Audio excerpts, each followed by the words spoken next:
Hey everyone, so my name is Pooja and आज मेरा third shift में एग्ज़ाम था। एग्ज़ाम के पहले फर्स्ट शिफ्ट में देख लिया था कि मार्क्स का डिस्ट्रीब्यूशन इक्वल है, बट स्टिल मैंने नोट डाउन किया है तो मैं आपको लाइन से बताती हूँ कि क्या क्या है आज के पेपर में। पहला तो वो जो इंस्ट्रक्शन वाला कॉलम रहता है उसमें ही प्रॉपरली दिया हुआ था फर्स्ट इंस्ट्रक्शन में लास्ट लाइन कि इक्वल मार्क्स का वेटेज है, सो मार्क्स टोटली इक्वली डिवाइड होंगे। दूसरा था 0.25 की रेटिंग दिखा रही थी कि नेगेटिव मार्किंग रहेगा और 1/4, सो आई डोंट नो वो कैसे करने वाले हैं। दूसरा सीक्वेंस था एग्ज़ाम का, reasoning then English then quants, वो भी पहले पता था बट ठीक है, हो गया, वो हो गया। जो शिफ्ट का एनालिसिस हुआ उसके हिसाब से फर्स्ट ऑलवेज इजी आती है, कुछ ऐसा उसमें डिफरेंस नहीं था। सेकंड वन मॉडरेट थी। थर्ड हमारा था, मुझे लग रहा है मॉडरेट टू हाई था, ऐसा इतना टफ नहीं लगा बट प्रोबेबली ये लास्ट अटेम्प्ट था इसलिए मुझे इतनी प्रैक्टिस की वजह से लग रहा हो। फोर्थ का मॉडरेट टू इजी था, आई डोंट नो, मतलब इसके बारे में मैंने इतना ध्यान नहीं दिया। सो ये पॉइंट्स 3 हो गए। चौथा, अब एनालिसिस पे आते हैं। मैंने थर्ड शिफ्ट का दिया है एग्ज़ाम, सो मैं आपको उस हिसाब से पूरा बताती हूँ लाइन वाइज। पहले reasoning then I think quant then English, ठीक है। लास्ट में मैं आपको टिप्स एंड ट्रिक्स जो भी था जो मैंने यूज़ किए, जो आप यूज़ कर सकते हैं, कल एग्ज़ाम है आप उसके बारे में देख सकते हैं।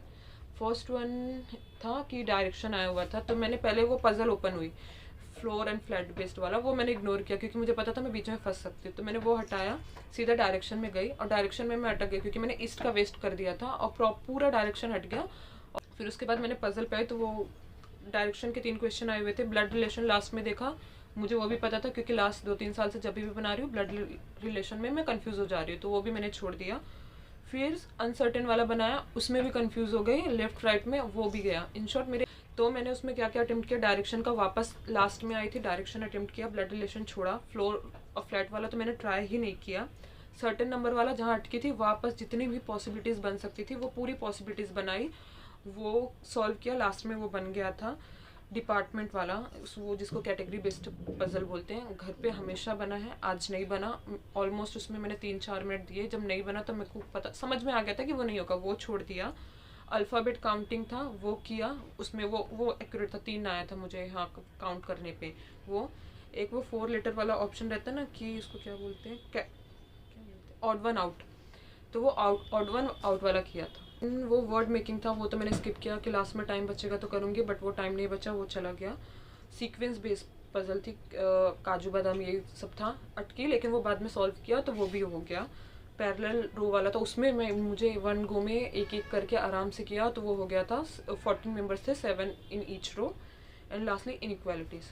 सो अगर मैं टोटल अटेम्प्ट बताऊँ तो मेरे 22 हुए।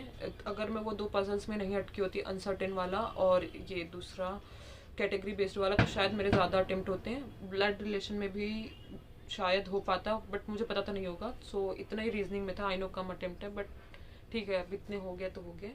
Let's come to quant. Quant में पहले ही डीआई ओपन हुआ था, वो सॉल्व करने के लिए सोचा, थोड़ा सा ट्राई किया, फिर लगा टाइम चला जाएगा क्योंकि कंफ्यूज हो गई थी।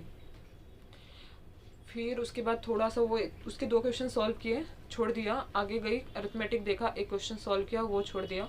फिर एक डीआई थी वो लाइन ग्राफ वाली जिसमें मेल प्लस फीमेल का एवरेज दिया हुआ था, टोटल करना था। मैं इतना कंफ्यूज हो गई थी कि फिर मुझे पेपर में एक एक पॉइंट्स लिखने पड़े, फिर उसका डबल करना पड़ा क्योंकि एवरेज था तो डबल करना था, और देन फिर मेल से मैंने डिडक्ट करके फीमेल लिखा, बट उसके क्वेश्चंस काफ़ी इजी थे तो वो हो गए। एक कैसलेट थी, कैसलेट में मैंने पढ़ी भी नहीं क्या थी क्योंकि मुझे पता था वो टाइम कंज्यूमिंग होगी और मुझसे नहीं बनती है। अरिथमेटिक के मैंने 2 क्वेश्चन सॉल्व किए, अप्रॉक्सीमेशन पास थे, छोटे छोटे थे, वो सॉल्व किए, और क्वाड्रेटिक 3-4 थे शायद, वो सॉल्व किए। तो ओवरऑल मेरा कॉन्स में अटेम्प्ट था 21, तो इतना कॉन्स के लिए हुआ। इसमें भी कम है बट मुझे लगता है मेरे शिफ्ट के हिसाब से मुझे इतना सही लगा।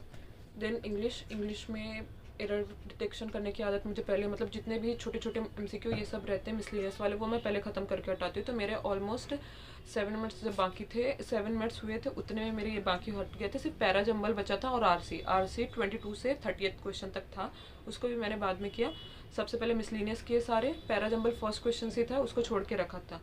फर्स्ट और सेकंड पॉइंट पैराजम्बल का समझ में आया, फिर सी और ए मतलब एक वो भी बन गया था कि हाँ इस ये दोनों एक साथ में आएंगे, बट वो फर्स्ट में डालना है लास्ट में डालना है वो नहीं समझ में आया था, तो वो जाने दिया। सो आरसी किया, आरसी में मैक्सिमम क्वेश्चन बने लेकिन मैंने 3 छोड़ दिए थे कि टाइम एक्चुअली कंफ्यूज हो गई थी कि क्या है क्या नहीं करके। बाकी सब किए हैं। अटेम्प्ट तो मैंने उसमें 28 किया है बट मैं श्योर हूँ कि उसमें से 4-5 आराम से गलत हैं, तो 20 तक का मैं इसमें इंग्लिश में मान सकते हो। देन था ये ओवरऑल एनालिसिस था, जिसमें से मैंने टोटल 71 अटेम्प्ट किए हैं, बट अप्रॉक्स मुझे लगता है मेरे 60 तक आ सकते हैं, 55 to 60 के बीच में आएंगे। लास्ट ईयर मुझे लगा था मैंने कुछ 70 अटेम्प्ट किए थे, मुझे याद भी नहीं कितने किए थे, बट मेरा मार्क्स आया था 66.5, कट ऑफ गया था 48.5, बट मुझे लगा था मेरा क्लियर नहीं होगा, इसलिए मैंने मेंस की तैयारी नहीं की थी और वहाँ अटक गई। अगर मैंने पहले कर दी होती तो शायद मेरा लास्ट ईयर ही क्लियर हो गया होता, या फिर इंटरव्यू में शायद फंसती थी, बट लास्ट ईयर मैंने वो तैयारी नहीं की। इस साल ये गलती नहीं करना है, इस बार अभी से मतलब 2-3 दिन बाद से मैं IBPS PO मेंस की तैयारी शुरू कर दूंगी। प्लस LIC का फॉर्म भरना है, उसका स्टार्ट करना है, RRB के लिए भी ध्यान देना है। ये 3 फिलहाल में टारगेट है, जो कि एक दिन का ब्रेक लेके परसों से स्टार्ट हो जाएंगे। लास्टली जो टिप्स ट्रिक्स मैं आपको दे सकती हूँ उसके बारे में, रीजनिंग से स्टार्ट करते हैं। फ्लोर फ्लैट वाला पिछले 2 साल से जो भी आ रहा है मेरे से नहीं बन रहा है। मैं आपको बोलूँगी अगर आपका वो स्ट्रेंथ भी है, आप लास्ट में अटेम्प्ट करो, पहले मत करो, क्योंकि वो कुछ ना कुछ ऐसा ट्रिकी डाल देता है, तो वहाँ पे आप अटक जाओगे, जो मैं हो चुकी, तो मैं नहीं चाहती आप हो। जो आता है नॉट नेसेसरी कि आप वो कर ही पाओगे। लाइक वो कैटेगरी बेस्ड पजल मैंने घर पे हमेशा सॉल्व किया, हमेशा बनी है। आज मेरा बहुत टाइम उसने ले लिया और मुझसे नहीं बनी, सो नहीं बने तो वो नर्वस नहीं होना है। तीसरा, डायरेक्शन में ईस्ट वेस्ट में कंफ्यूज नहीं होना चाहिए, तो ऊपर ऐसे मार्क करके रख लो नॉर्थ कौन सा है, साउथ कौन सा है, क्योंकि वो नॉर्थ साउथ के चक्कर में आज वहाँ पे फंस गई थी। ब्लड रिलेशन नहीं बनता पेपर में, एक बार बस बना था, इतने साल से नहीं बना। तो ब्लड रिलेशन के लिए अगर आप श्योर नहीं हो, हाथ मत डालो, लास्ट में टाइम बचे तो ठीक है, और एल्स इग्नोर कर दो।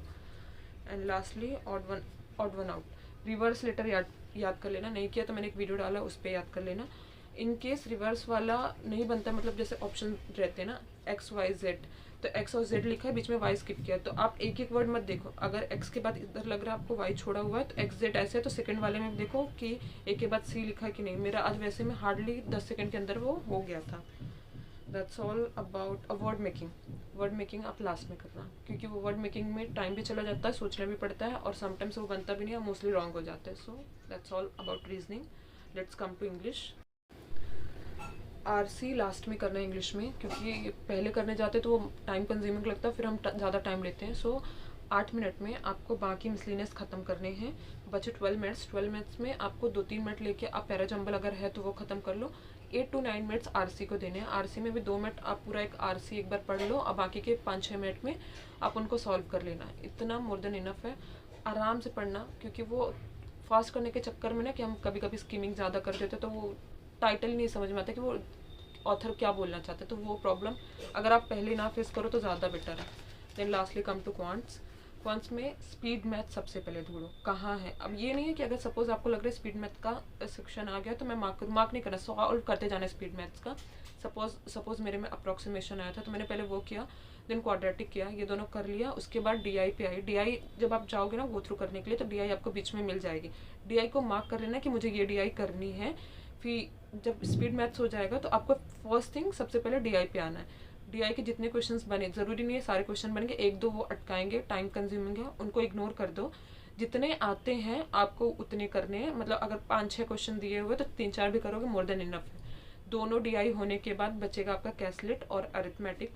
सो मोस्टली 13 to 14 मिनट्स में ये कंप्लीट हो जाता है। 6 to 7 मिनट्स अगर आपको लगता है कैसलेट 1 मिनट देखो हो जाएगा तो ठीक है, नहीं तो अरिथमेटिक के जो क्वेश्चंस आपको बने उस हिसाब से आप उठाओ। जैसे कि SI वाला मेरा बिल्कुल भी अच्छा नहीं है, SI CI आज 2 क्वेश्चन आए थे, मैंने ट्राई किया, टाइम वेस्ट किया, वो चला गया। अरिथमेटिक में मैंने अगर टाइम नहीं दिया होता तो शायद मैं कैसलेट बना लेती, बट वहाँ टाइम दिया, वो टाइम वेस्ट हो गया। तो वो आप मत करना, ये सीक्वेंस फॉलो करो तो हो जाएगा।